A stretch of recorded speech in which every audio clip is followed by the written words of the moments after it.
Hello everyone, welcome to K Guru Academy. இந்த வீடியோல நம்ம TNPSC Maths weekly test practice क्वेश्चंसக்கு ஆன்சர்ஸ் பார்க்க போறோம். ஆல்ரெடி நம்ம ஜனவரி மந்த் ஃபுல்லாவே கம்ப்ளீட் பண்ணியிருக்கோம். அது தொடர்ந்து இப்போ பிப்ரவரி மந்த் ஃபர்ஸ்ட் வீக்குக்கான ஆன்சர்ஸ் வந்து பார்க்க போறோம். ஓகேவா? ஸோ இந்த 10 கொஸ்டின் நான் ஆல்ரெடி உங்களுக்கு கொடுத்துருந்தேன்.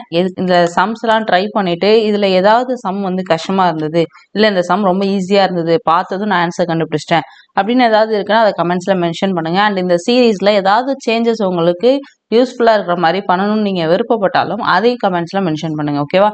ஏன்னா இந்த சீரீஸ் நம்ம தொடர்ந்து group 2, group 2A and group 4 exams 2026 முடிகிறது வரை தரப்போகிறோம். அதனால கண்டிப்பாக உங்களுக்கு யூஸ் ஆகிறதுக்காக தான் நான் எல்லாமே பிளான் பண்ணி பண்ணுறேன்னும் போது, ஸோ உங்களோட சஜஷன் ஏதாவது இருந்தாலும் அதை கமெண்ட்ஸில் சொல்லுங்கள். ஓகேவா? சரி, இப்போ இந்த டிஎன்பிஎஸ்சி மேக்ஸ் இந்த டெஸ்ட் ப்ராக்டிஸ்க்கான ஆன்சர்ஸ் வந்து பார்த்துடலாம். ஃபர்ஸ்ட் பிப்ரவரி மந்த் இருக்கு இல்லையா, இந்த மந்த்துக்கான ஃபர்ஸ்ட் வீக் கொஸ்டினுக்கு ஆன்சர்ஸ்.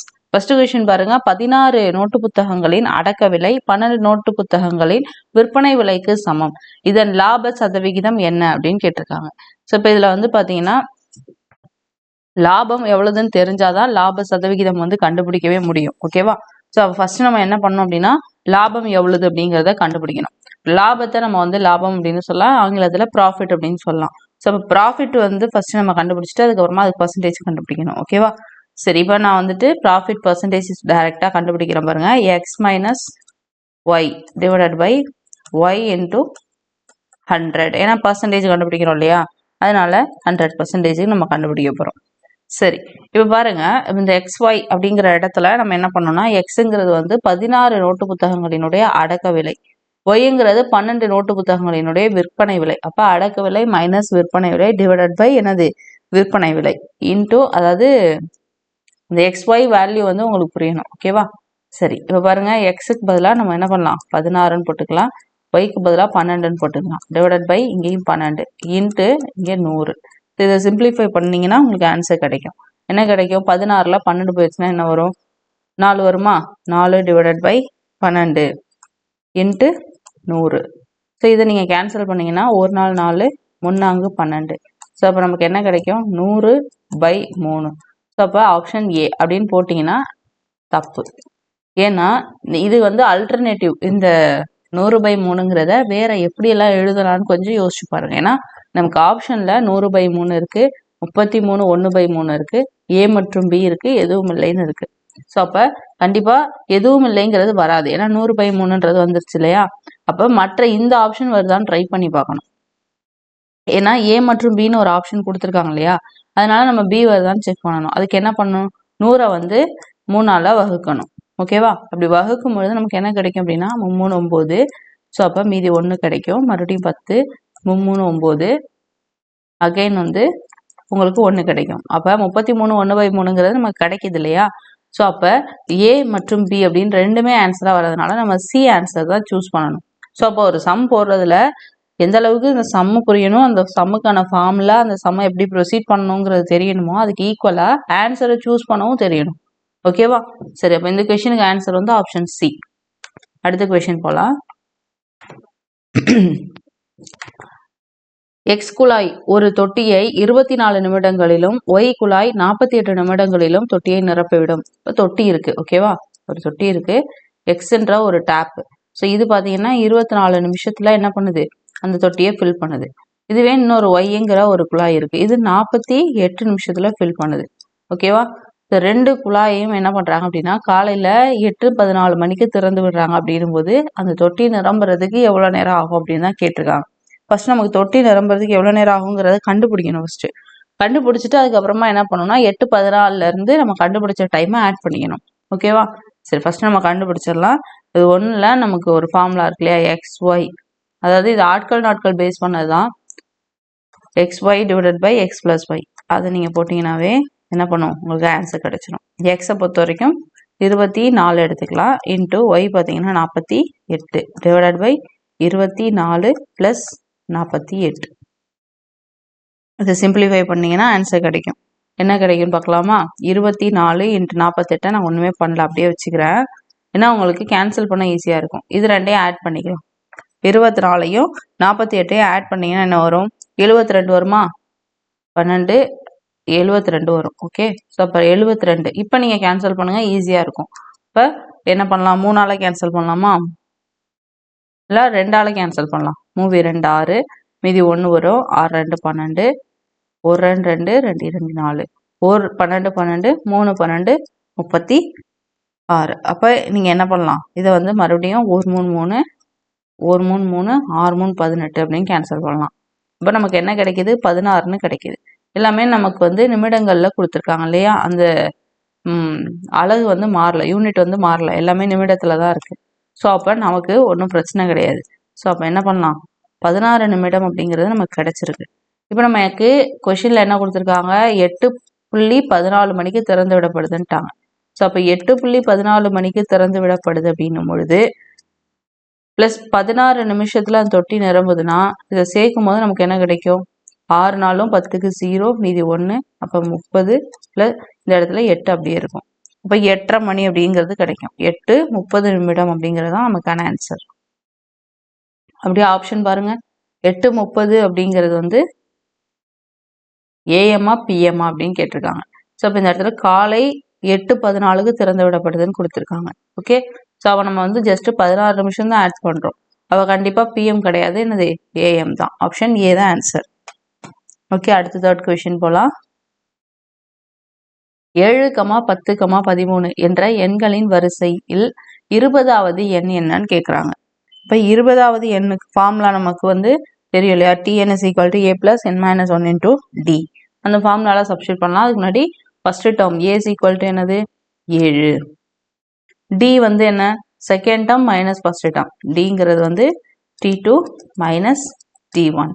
இப்போ நம்ம என்ன பண்ணுவோம், 10 மைனஸ் 7 3, ஓகேவா. அப்போ d வந்து என்னது 3. ஃபார்முலா நான் இப்போ உங்களுக்கு என்ன சொன்னேன், Tn is equal to a plus n minus 1 into d அப்படின்னு சொன்னேன், ஓகேவா. ஸோ அப்போ ஏக்கு பதிலாக என்ன பண்ணணும், 7 ப்ளஸ் n வந்து நமக்கு 20வது டேர்ம் கேட்குறாங்க. ஸோ வந்து இந்த இடத்துல t20ன்னு போட்டுக்கலாம், இங்கேயும் 20 மைனஸ் 1ன்னு போட்டுக்கலாம் இன்டூ d. d வந்து நம்ம 3ன்னு கண்டுபிடிச்சிருக்கோம். ஸோ இந்த இடத்துல 3, இது மைனஸ் 1, ஓகேவா. ஸோ இதை சிம்பிளிஃபை பண்ணுங்கள், நமக்கு வந்து ஆன்சர் கிடச்சிரும். எல்லாமே உங்களுக்கு வந்து ஃபார்முலா தெரிஞ்சதுனாவே போதும். 7 ப்ளஸ் இங்கே வந்து 19 வரும் இன்ட்டு 3, இது ரெண்டையும் பெருக்கிக்கோங்க. அப்போ 7 ப்ளஸ் 19ஐயும் 3ஐயும் பெருக்குனீங்கன்னா 7 5 57 வருமா. ஸோ அப்போ 57, இது ரெண்டையும் கூட்டிக்கோங்க, கூட்டினீங்கன்னா 64 வரும். அப்போ நமக்கு T20 எத்தனாவது என்ன வந்திருக்கு, 64ன்னு வந்திருக்கு. அப்படியே ஆப்ஷன் பாருங்க, ஆப்ஷன் சி. அடுத்து 4th சம் பார்க்கலாம். ஒரு மிதிவண்டியின் விலை ரூபாய் 1500 என்று குறிக்கப்பட்டுள்ளது. ரூபாய் 1350க்கு விற்றால் தள்ளுபடி சதவிகிதம் என்ன, இதுதான் வந்து கொஷின், ஓகேவா. இப்போ ஒரு மிதிவண்டி இருக்கு, அதை வந்து 1500 அப்படின்னு சொல்லி மென்ஷன் பண்றாங்க. ஆனால் உங்களுக்கு டிஸ்கவுண்ட் கொடுத்து என்ன பண்றாங்க, 1350க்கு விற்கிறாங்க. ஸோ அப்போ எவ்வளோ டிஸ்கவுண்ட் கொடுத்துருக்காங்க அப்படின்னு கேட்குறாங்க, எவ்வளோ டிஸ்கவுண்ட் பர்சன்டேஜ்னு கேட்குறாங்க, ஓகேவா. ஸோ அப்போ எவ்வளோ டிஸ்கவுண்ட்னு தெரிஞ்சால் நம்ம டிஸ்கவுண்ட் பர்சன்டேஜ் கண்டுபிடிச்சிடலாம். ஓகே, ஸோ அப்போ நான் சொல்கிற நோட் பண்ணிக்கோங்க. ஃபர்ஸ்ட் வந்து எவ்வளோ டிஸ்கவுண்ட் அமௌண்ட் குறைஞ்சிருக்குன்றதை கண்டுபிடிக்கணும். 1500 அப்படிங்கிறது என்னவா குறைஞ்சிருக்கு, 1350 குறைஞ்சிருக்கு. ஸோ இது ரெண்டுத்துக்கு இடையில உள்ள டிஃபரன்ஸ் என்ன, 150 ரூபா டிஃபரன்ஸ் இருக்கு. ஸோ அப்போ இந்த 150 ரூபாங்கிறது என்ன பர்சன்டேஜ்னு தான் கண்டுபிடிக்கணும், ஓகேவா. ஸோ அப்போ டிஸ்கவுண்ட் பர்சன்டேஜ் கண்டுபிடிக்கிறதுக்கு நம்ம என்ன பண்ணோம், 150 ரூபா அந்த டிஃபரன்ஸு. இந்த பர்சன்டேஜ் வந்து எப்பொழுதுமே அதோட குறித்த விலைக்கு தான் கண்டுபிடிக்கணும், தள்ளுபடி சதவிகிதம், ஓகேவா. தள்ளுபடி சதவிகிதம் குறித்த விலைக்கு கண்டுபிடிக்கணும். அப்போ 1500 அப்படின்னு போடணும் கீழே, இன்டூ 100. இப்போ இதை சிம்பிளிஃபை பண்ணலாம், 2 0க்கு 2 0 கேன்சல், 15, இங்கே வந்து 10 வரும். ஸோ அப்போ டிஸ்கவுண்ட் பர்சன்டேஜ் எவ்வளவு, 10%. ஆன்சர் ஆப்ஷன் சி, ஓகேவா. இதில் வந்து ரொம்ப கவனமாக நீங்கள் பண்ண வேண்டியது வந்து கீழே போட வேண்டிய இந்த அமௌண்ட்டு தான். சப்போஸ் நீங்கள் 1350ன்னு போட்டிங்கன்னா சம் தப்பாயிடும், ஓகேவா. ஸோ அப்போ எதுக்கு பண்ணணுங்கிறத தெரிஞ்சு பண்ணுங்க. அடுத்து 5வது கொஷின். ஒரு வட்டத்தின் பரப்பளவிற்கும் அதன் அரை வட்டத்தின் பரப்பளவிற்கும் இடையே உள்ள விகிதம் என்ன அப்படின்னு கேட்டிருக்காங்க. அதுக்கு நமக்கு ஃபர்ஸ்ட் வட்டத்தினுடைய பரப்பளவு அந்த டேட்டாஸ்லாம் கொடுக்கல, புரியுதா. அதனால நம்ம என்ன பண்ணோம்னா ஸ்ட்ரைட்டாக ஃபார்முலா யூஸ் பண்ணி இந்த சம்மை வந்து சால்வ் பண்ணணும். வட்டத்தினுடைய பரப்பளவுக்கு ஃபார்முலா என்ன? வட்டத்தினுடைய பரப்பளவு வந்து பார்த்தீங்கன்னா என்ன கிடைக்கும் உங்களுக்கு? பை ஆர் ஸ்கொயரா? ஸோ அப்போ பை ஆர் ஸ்கொயர் போட்டுக்கலாம். அடுத்தது அரை வட்டத்தினுடைய பரப்பளவு. ஸோ வட்டத்தினுடைய பரப்பளவுன்னு போது பை ஆர் ஸ்கொயர், அரை வட்டம்னும் பொழுது இதில் பாதி. அப்போ அரை வட்டத்தின் பரப்பளவு எவ்வளவு? Pi R square by 2. இதுதான் வந்து ஃபார்முலா. ஸோ இப்போ இதுக்கு விகிதம் தான் கேட்குறாங்க. அப்போ நம்ம என்ன பண்ணணும்? ஃபர்ஸ்ட் பை ஆர் ஸ்கொயர் போட்டுக்கலாம். வட்டத்தினுடைய பரப்பளவு விகிதம் pi R square by 2. Okay. So இப்போ இதை வந்து நம்ம என்ன பண்ணலாம்? கேன்சல் பண்ணலாமா? விகிதம் அப்படின்னும் பொழுது இதை நம்ம என்ன பண்ணலாம் அப்படின்னா, இதை இப்படி நம்ம டைரெக்டாகவும் கேன்சல் பண்ணலாம், இல்லை pi R square divided by pi R square by 2 இப்படி எழுதியும் கேன்சல் பண்ணலாம். எப்படி வேணாலும் பண்ணலாம், அது ஒன்றும் ப்ராப்ளம் இல்லை. விகிதத்தில் இருக்கிறதுல இந்த மாதிரி டிவைடில் எழுதி கேன்சல் பண்ணலாம், எழுதாமல் டைரெக்டாக விகிதத்தில் வச்சே என்ன பண்ணலாம்? கேன்சலும் பண்ணலாம். ஓகே. ஸோ அது தெரிஞ்சுக்கோங்க. ஸோ இப்போ இங்கே கேன்சல் பண்ணிங்கன்னா 1 வரும், இங்கே கேன்சல் பண்ணிங்கன்னா 1/2 வரும். ஸோ அப்போ நமக்கு என்ன கிடச்சிருக்கு? 1 விகிதம் 1/2ன்னு கிடச்சிருக்கு. ஓகேவா? ஆப்ஷனில் நமக்கு அந்த மாதிரி எதுவுமே இல்லை. ஸோ அப்போ இதை நம்ம என்ன பண்ணலாம்? சமப்படுத்தணும். அப்போ நமக்கு ஈக்குவல் பண்ணும்பொழுது என்ன வரும்? 2 விகிதம் 1ன்னு வரும். ஓகேவா? ஸோ அது எப்படி பண்ணணும் அப்படின்னா ஒன்றும் இல்லை, மேலையும் கீழையும் ஃபுல் டேர்ம் நான் இந்த 1 விகிதம் 1/2ன்னு இருக்கு இல்லையா, இதை நான் 2ஆல் பெருக்கிக்கிறேன். ஓகேவா? ஸோ அப்போ நான் பெருக்கணும்னா என்ன வரும் பாருங்க. இந்த இடத்துல உங்களுக்கு வந்து 1 × 2 2ன்னு ஆகிடும். 1 விகிதம் 1/2. ஸோ 2ஆல் பெருக்கிக்கோங்க. அப்போ என்ன வரும்? 2 விகிதம் 2/2ன்னு வரும். கேன்சல் பண்ணிங்கன்னா 2 விகிதம் 1ன்னு வரும். ஸோ அப்போ அதுதான் நான் இங்கே போட்டிருக்கேன் டைரெக்டாக. ஸோ இதை இப்படியும் போடலாம், இல்லை அப்படின்னா 1/2 அப்படி போட்டிங்கன்னா இந்த 2 என்ன ஆகும்? ஆட்டோமேட்டிக்காக மேலே போயிடுமா? அப்போ 2/1ன்னு வரும். இதை திரும்ப விகிதத்தில் எழுதுனீங்கன்னா 2 விகிதம் 1 அப்படின்னு வரும். ஸோ இப்படியும் போடலாம், இப்படியும் போடலாம். இல்லை உங்களுக்கு புரிஞ்சுது அப்படின்னும் போது ஸ்ட்ரைட்டாகவே நீங்கள் ஸ்டெப்ஸ் இல்லாமல் இந்த மாதிரி போட்டுக்கோங்க. உங்களுக்கு எது கன்வீனியன்ட்டோ அந்த மாதிரி பார்த்துக்கோங்க. ஓகேவா? இதுக்கு ஆன்சர் வந்து ஆப்ஷன் பி, 2 விகிதம் 1. அடுத்து 6வது சம். k+1 3k மற்றும் 4k+2 ஆகியன ஒரு கூட்டுத்தொடரில் அமைகின்றன எனில் k-இனுடைய மதிப்பு என்ன? இப்போ k-யோட வேல்யூ கண்டுபிடிக்க சொல்லியிருக்காங்க. ஓகேவா? ஸோ அப்போ நம்ம k இதில் வந்து ஒரு கூட்டுத்தொடர்னு சொல்லிட்டாங்க. அப்போ ஃபர்ஸ்ட் டேர்ம் என்ன? k+1, செகண்ட் டேர்ம் 3k, அடுத்த டேர்ம் 4k+2. ஸோ இது அப்படியே சீரீஸாக போகுது இல்லையா? இது ஒரு கூட்டுத்தொடர் வரிசைன்னு சொல்லிட்டாங்க. ஓகே. இந்த k-யோட வேல்யூ கண்டுபிடிக்க சொல்கிறாங்க. d-ன்னு ஒரு வேல்யூ இருக்கு இல்லையா? ஏன்னும் பொழுது ஃபர்ஸ்ட் இருக்கக்கூடியதை நம்ம ஏன்னு சொல்லுவோம். d-யை பொறுத்த வரைக்கும் பார்த்தீங்கன்னா உங்களுக்கு என்னது? Second term minus first term, அதாவது 3k மைனஸ் k+1 அப்படின்னு போடுவோம். அதே மாதிரி அடுத்த 4k+2 மைனஸ் 3k அப்படின்னு போடுவோம். இது மாதிரி அடுத்தடுத்த 2 டேர்மோட டிஃபரன்ஸை நம்ம d-ன்னு சொல்லுவோம். இப்போ நம்ம என்ன பண்ண போறோம்னா d-யோட வேல்யூ கம்பேர் பண்ணுற மாதிரி கம்பேர் பண்ணி அந்த k-யோட வேல்யூவை கண்டுபிடிக்க போகிறோம். ஓகே. ஸோ பாருங்க, d is equal to நம்ம என்ன பண்ணுவோம்? First second term 3k minus k+1. இதை நம்ம எதுக்கு ஈக்குவல் பண்ணலாம்? அடுத்து இன்னொரு d இருக்கு இல்லையா? 4k+2 minus 3k. புரிஞ்சுதா? இதை நான் எப்படி போட்டேன்னு? ஒன்றும் இல்லை, dன்னும் பொழுது நம்ம யூஸ்வலாக t2 மைனஸ் t1 அப்படின்னு சொல்லலாம், அல்லது அப்படியே எந்த 2 டேர்ம் வேணாலும் நம்ம சொல்லலாம். Okay. So t2 minus t1 அப்படின்னு சொல்லலாம், t3 மைனஸ் t2 அப்படின்னு சொல்லலாம், இல்லை அடுத்து 4th டேர்ம் இருக்குன்னா t4 மைனஸ் t3ன்னு சொல்லலாம். ஸோ இந்த மாதிரி எதை வேணாலும் இந்த d-க்கு கம்பேர் பண்ணலாம். 2 டேர்மோட டிஃபரன்ஸ் தான் d. ஓகேவா? ஸோ அப்போ நான் என்ன பண்ணியிருக்கேன் அப்படின்னா k-யோட வேல்யூ கண்டுபிடிக்கிறதுக்கு ஃபர்ஸ்ட் இந்த 2 டேர்மோட டிஃபரன்ஸ் ஈக்குவல் டு இந்த 2 டேர்மோட டிஃபரன்ஸ் அப்படின்னு கம்பேர் பண்ணுறேன். அப்போ நம்ம k-யோட வேல்யூ ஈஸியாக கண்டுபிடிக்க முடியும். ஓகே. ஸோ இப்போ பார்த்தீங்கன்னா இதை அப்படியே நம்ம என்ன பண்ணலாம்? சிம்பிளிஃபை பண்ணிக்கலாம். 3k minus k minus 1. இதை வந்து என்ன பண்ணலாம்னா 4k+2 மைனஸ் 3k. ஓகேவா? இப்போ k எல்லாம் ஒரு பக்கம் வச்சுக்கோங்க, நம்பர்ஸ்லாம் ஒரு பக்கம் வச்சுக்கோங்க. இப்போ k ஃபர்ஸ்ட் இதை சிம்பிளிஃபை பண்ணிக்கலாம். இங்கே வந்து 3k இருக்கு, இங்கே k இருக்கு. அப்போ 2k ஆயிடும். 2k minus 1 is equal to இங்கே பாருங்க 4k இருக்கு, இங்கே 3k இருக்கு. அப்போ இங்கே என்ன வரும்? kன்னு வந்துடும். k plus 2ன்னு வரும். இப்போ k இந்த பக்கம் கொண்டு வந்துடுறேன். 2k இங்கே plus k இருக்கு, இந்த பக்கம் வரும்போது minus k ஆயிடும். is equal to இங்கே 2 இருக்கு, இங்கே வந்து minus 1 இருக்கு. அது இந்த பக்கம் வரும்போது plus 1 மாறிடும். ஸோ அப்போ பாருங்க 2k minus k என்ன வரும்? k is equal to 2 plus 1 வந்து 3. அப்போ k is equal to நமக்கு என்ன கிடைச்சிருக்கு? 3ன்னு கிடைச்சிருக்கு. அப்படியே ஆப்ஷன் பாருங்க, ஆப்ஷன் டி தான் இதுக்கான ஆன்சர். புரிஞ்சுதா? இதில் நீங்கள் ஃபஸ்ட்டு தெரிஞ்சுக்க வேண்டியது டி அப்படிங்கிறது என்னன்னு தெரியணும். அடுத்தடுத்த 2 டேர்முக்கு இடையில உள்ள டிஃபரன்ஸ் தான்.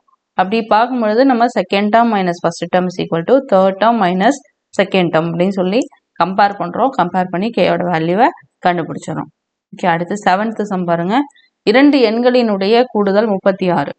மேலும் அவற்றில் ஒரு எண் மற்றொரு எண்ணை விட 8 அதிகம் எனில் அந்த எண்களின் மிகச்சிறிய எண் என்னன்னு கேட்குறாங்க. ஓகே, ஸோ அப்போ ஃபர்ஸ்ட் நம்ம என்ன பண்ணோம்? கொடுத்துருக்கிற டேட்டா வச்சே நம்ம கொண்டு போகலாம். ரொம்ப யோசிச்சு தப்பாலாம் பண்ண வேணாம். கொடுத்துருக்க டேட்டாஸ் எடுத்து ஸ்டெப்ஸ் ப்ரொசீட் பண்ணுங்க, கண்டிப்பாக ஈஸியாக ஆன்சர் கிடைக்கும். 2 எண்களினுடைய கூடுதல், 2 எண் என்னன்னு நமக்கு தெரியாது. ஸோ அப்போ எக்ஸ் பிளஸ் ஒய் அப்படின்னு நம்ம எடுத்துக்கலாம். ஓகேவா? என்னது? 36. அடுத்தது மேலும் அவற்றுள் ஓர் எண், ஏதோ ஒரு எண், அப்போ அதை எக்ஸ்ன்னு எடுத்துக்கலாம். மற்றொரு எண்ணை விட 8 அதிகம்னு கொடுத்துட்டாங்க. ஓகேவா? ஸோ அப்போ என்ன பண்ணலான்னா, இப்போ பாருங்க, நான் எல்லாத்தையுமே எடுத்துறேன். ஒரு எண் வந்து நமக்கு தெரியாது, அதை எக்ஸ்ன்னு வச்சுக்கலாம். அந்த ஒரு எண் வந்து மற்றொரு எண்ணை விட 8 அதிகம்னு கொடுத்துருக்காங்க இல்லையா? அப்போ ஒரு எண்ணை நான் வந்து எக்ஸ்னும் இன்னொரு எண்ணை எக்ஸ் பிளஸ் 8ன்னு எடுத்துக்கிறேன். எக்ஸ் வந்து என்னன்னு நமக்கு தெரியாது, உதாரணத்துக்கு 10 இருக்கலாம். அப்போ மற்றொரு எண்ணை விட இன்னொரு எண் வந்து 8 அதிகம்னு சொல்லிட்டாங்களா? அப்போ இந்த எக்ஸோட ஒரு 8 அதிகம்னும் பொழுது இன்னொரு எண் என்னவா இருக்கும்? 18 இருக்கும். இல்லை ஒரு எண் வந்து உங்களுக்கு என்னது 5 இருக்கு அப்படின்னும் பொழுது அதோட 8 சேர்க்கும் பொழுது அடுத்த எண் 13 இருக்கும். ஸோ இந்த மாதிரி டிஃபரன்ஸ் வந்து எந்த எண்ணா இருந்தாலும் இது வந்து பொருந்தும். அப்போ நம்ம ஒரு எண்ணை என்னன்னு எடுத்துக்கலாம்? எக்ஸ்ன்னு எடுத்துக்கலாம். மற்றொரு எண் வந்து எக்ஸ் பிளஸ் 8 அப்படின்னு எடுத்துக்கலாம். ஓகேவா? இப்போ பாருங்க, 2 எண்களினுடைய கூடுதல் 36. அப்போ இந்த 2 எண்ணை கூட்டணும். அதுக்கு என்ன பண்ணணும் பாருங்க, எக்ஸ் பிளஸ் 8. இதுதான் என்னது? 36. இதை சிம்பிளிஃபை பண்ணுங்க, ஆன்சர் கிடைக்கும். இப்போ இதை சிம்பிளிஃபை பண்ணலாமா? 2x இருக்கா? X plus 8 is equal to 36. இப்போ 2x plus 8 is equal to 36. இப்போ 2x is equal to 36 minus 8. So இப்போ 36 minus 8ன்னும் பொழுது மைனஸ் பண்ணிங்கன்னா உங்களுக்கு என்ன கிடைக்கும்? 36ல் 8 போயிட்டுனா 28 கிடைக்குமா? is equal to 28. எக்ஸ் இங்கே இருக்கட்டும், இந்த 2 வந்து இந்த பக்கம் கொண்டு வந்துடலாம். டிவைடட் பை 2ன்னு வந்துடும். இதை சிம்பிளிஃபை பண்ணிங்கன்னா உங்களுக்கு 14ன்னு கிடைக்கும். அப்போ எக்ஸ் இஸ் ஈக்குவல் டு 14ங்கிறது தான் ஆன்சர். ஆப்ஷன் பாருங்க, ஆப்ஷன் ஏ. ஸோ ஃபஸ்ட்டு நம்ம எடுத்த மாதிரி எக்ஸ் ஒய்ன்னு எடுத்துக்கிட்டிங்கன்னா உங்களுக்கு கொஞ்சம் கன்ஃபியூஸ் ஆகும். ஸோ அப்போ எக்ஸ் பிளஸ் 8ன்னு எடுத்திங்கன்னா கரெக்டாக இருக்கும். ஓகே, அடுத்த சம் பார்க்கலாம். 8வது சம். 435, 224, 786, 823 மேலே உள்ள எண்களில் உள்ள இலக்கங்களை ஏறு வரிசையில் எழுதும் பொழுது கிடைக்கக்கூடிய மிகப்பெரிய எண் என்னன்னு கேட்குறாங்க. ஒன்றுமே இல்லை, ரொம்ப சிம்பிள் இந்த கொஷின். இப்போ ஏறு வரிசைனா என்ன? சின்ன நம்பர்ல இருந்து பெரிய நம்பர், இருக்கிற எல்லா நம்பரையும் அப்படி எழுதுவோமா? சரி, 435, 224, 784, 823 இது அப்படியே நம்ம என்ன பண்ணோம்? ஏறு வரிசையில் எழுத சொல்லிட்டாங்க.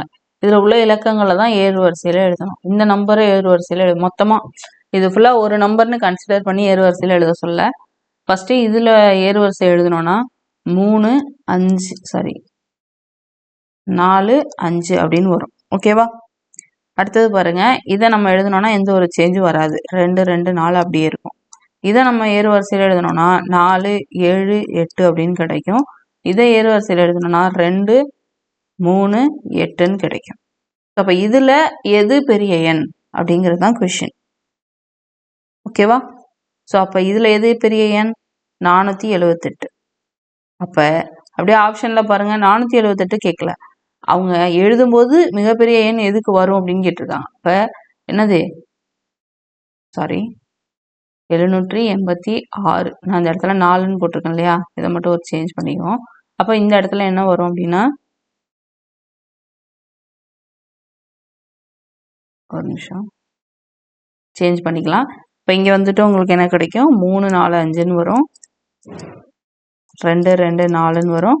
இங்க வந்து 6 8 சாரி 6 7 8ன்னு வரும். இங்க 2 3 8ன்னு வரும். ஸோ எப்படி பார்த்தாலும் இதுதான் ஆன்சர். அதுல எந்த சேஞ்சும் இல்லை. நான் இங்க கொஸ்டின்ல கரெக்டாக தான் இருக்கு, நான் எடுத்து எழுதும்போது தப்பு பண்ணிட்டேன். ஸோ இந்த மாதிரி சின்ன சின்ன மிஸ்டேக் கூட பண்ணாமல் பார்த்துக்கோங்க. கேர்லெஸ் மிஸ்டேக் வரதான் செய்யும், பட் ப்ராக்டிஸில் அதை அவாய்ட் பண்ணிக்கலாம். சரி, இப்போ இதுதான் பெரிய எண். அப்போ ஆப்ஷன் பாருங்க, 786 தான் ஆன்சர். இந்த மிஸ்டேக் நான் எப்படி இப்போ போடும் பொழுதே கண்டுபிடிச்சேன். ஆப்ஷன் பார்க்கும்போது 784ன்னு எதுவுமே இல்லை, அப்போ 86ன்னு இருக்கு. அப்போ கொஷினை டக்குன்னு பார்த்தேன், அப்போ இதில் 86ன்னு இருக்கு. அப்போ நம்ம எடுத்து எழுதும் போது தான் தப்பு பண்ணியிருக்கோம்னு நான் கண்டுபிடிச்சேன். ஸோ இந்த மாதிரி முடிஞ்ச வரை ஆன்சரை நீங்கள் ஷேட் பண்ணுறதுக்கு முன்னாடியே உங்களோட மிஸ்டேக்கை ஃபைன் பண்ணிட்டீங்கன்னா ரொம்ப நல்லது. ஓகேவா? சரி, அடுத்தது பார்க்கலாம். 9th some. சண்டே அப்படிங்கிறத 2னும், டியூஸ்டேங்கிறத 3னும், தேர்ஸ்டேங்கிறத 2னும் மென்ஷன் பண்ணோம் அப்படின்னா மண்டேங்கிறத என்னவா குறிப்போம் அப்படிங்கிறது தான் கொஷின் கேட்டிருக்காங்க. ஓகேவா? ஸோ அப்போ இதில் ஒன்றும் இல்லை, வவல்ஸ் இருக்கு இல்லையா, ஒரு நிமிஷம், vowels A E I O U. So இந்த வவல்ஸ் வந்து அந்த வேர்டில் எத்தனை இருக்கு அப்படிங்கிறத பார்க்கணும். ஓகேவா? ஸோ அப்படி பார்க்கும்போது சண்டே அப்படின்னும் போது உங்களுக்கு பார்த்தீங்கன்னா யூ இருக்கு, அப்புறம் ஏ இருக்கு. ஸோ அப்போ 2 லெட்டர் வந்து இருக்கு. ஸோ அதுதான் இங்கே மென்ஷன் பண்ணியிருக்காங்க. அடுத்தது பாருங்க, டியூஸ்டே இ இருக்கு அண்ட் ஏ இருக்கு, வேற என்ன இருக்கு மறுபடியும், சரி இ யூ ஏ 3 இது இருக்கு. ஓகேவா? ஸோ அதனால 3. அடுத்தது பாருங்க, இதுக்கு வந்து 2 கொடுத்துருக்காங்க. என்னென்ன இருக்கு, யூ இருக்கு, ஏ இருக்கு. ஸோ அப்போ 2 லெட்டர். ஓகேவா? அப்போ மண்டேங்கிறது என்ன, இதுதான் வந்து கொஷின் இல்லையா? ஸோ அப்போ இங்கே பாருங்க, ஓ இருக்கு, ஏ இருக்கு. ஸோ அப்போ நமக்கு 2 என்ன இருக்கு, வவல்ஸ் இருக்கு. அதனால இதுக்கான ஆன்சர் ஆப்ஷன் பி. ஓகே, அடுத்த கொஷின். ஒரு அணிவகுப்பில் ஒரு வரிசையில் 7 பேர் நிக்கிறாங்க. அணிவகுப்பு அப்படின்னும் பொழுது கண்டிப்பா என்ன பண்ணுவாங்க, வரிசையா நிப்பாங்க இல்லையா? சரி, 7 பேர் நிக்கிறாங்க. Q ஆனவர் ஆருக்கு இடப்புறமாகவும் Pக்கு வலப்புறமாகவும் நிற்கிறார். O ஆனவர் Nக்கு வலப்புறமாகவும் Pக்கு இடப்புறமாகவும் நிற்கிறார். இவ்வாறே S ஆனவர் ஆருக்கு வலப்புறமாகவும் Tக்கு இடப்புறமாகவும் நிற்கிறார். அந்த வரிசையின் நடுவில் நிற்பவர் யார்? அவ்வளவுதான் கொஸ்டின். ஏன்னா 7 பேர்னும் பொழுது பார்த்தீங்கன்னா 1 2 3 4 5 6 7. ஸோ அப்போ நடுவில் அப்படின்னும் போது இந்த பக்கம் 3 பேர் போயிடுவாங்க, இந்த பக்கம் 3 பேர் போயிடுவாங்க. இந்த நடுவில் யார் வருவாங்க, இதுதான் கொஸ்டின். ஓகேவா? ஸோ இப்போ என்ன பண்ணோம் அப்படின்னா, இந்த மாதிரி கொஸ்டின் கொடுக்கும்போது கொடுத்துருக்கிற டேட்டாஸை தனித்தனியாக ஃபர்ஸ்ட் எழுதிக்கோங்க, அப்புறம் கொண்டு வந்து மிங்கிள் பண்ணி எழுதுங்க. ஓகேவா? சரி, ஃபர்ஸ்ட் பாருங்க, Q ஆனவர்னு தான் கொடுத்துருக்காங்க. அப்போ Qவை தான் கம்பேர் பண்றாங்க. என்ன பண்றாங்க, ஆறுக்கு இடதுபுறம். ஸோ அப்போ ஆறுக்கு வந்து என்னது, Q வந்து இடதுபுறத்துல இருக்கணும். ஓகே, ஸோ அப்போ பார்த்தீங்கன்னா இப்போ ஆர் நம்ம இங்கே நின்னார்னா அவருக்கு இடதுபுறத்துல Q இருப்பாரு. ஓகேவா? அடுத்து பாருங்க, Pக்கு வலதுபுறம் யாரு, இந்த Q வந்து Pக்கு வலதுபுறம். அப்போ P வந்து இங்கே இருப்பார். அப்போதான் Q வந்து வலதுபுறத்துல இருப்பார். சரி, ஓகே. அடுத்தது பாருங்க, O ஆனவர்னு கொடுத்துட்டாங்க. அப்போ ஓவை தான் வந்து என்ன பண்றாங்க, கம்பேர் பண்றாங்க. ஓ ஆனவர் Nக்கு வலதுபுறமா, அப்ப N வந்து இங்க வரும். அப்பதான் வலதுபுறம்னா இது இருக்கும். Pக்கு இடதுபுறம், அப்ப P வந்து இங்க இருக்கும். ஸோ அப்பதான் Pக்கு இடதுபுறத்துல O இருக்காருன்னு சொல்லலாம்.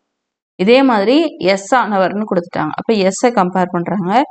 S ஆனவர் ஆறுக்கு வலதுபுறம். அப்ப ஆறுக்கு வலதுபுறம்னும் பொழுது என்ன பண்ணணும், ஆறு இங்க இருக்கணும். அப்பதான் S வந்து இங்கிட்டு வலதா இருக்கும். அடுத்து பாருங்க, Tக்கு இடதுபுறம் யாரு, S வந்து Tக்கு இடதுபுறம்னா இங்கே T வரணும். அப்பதான் இடதுபுறம் இந்த சைடு வரும்.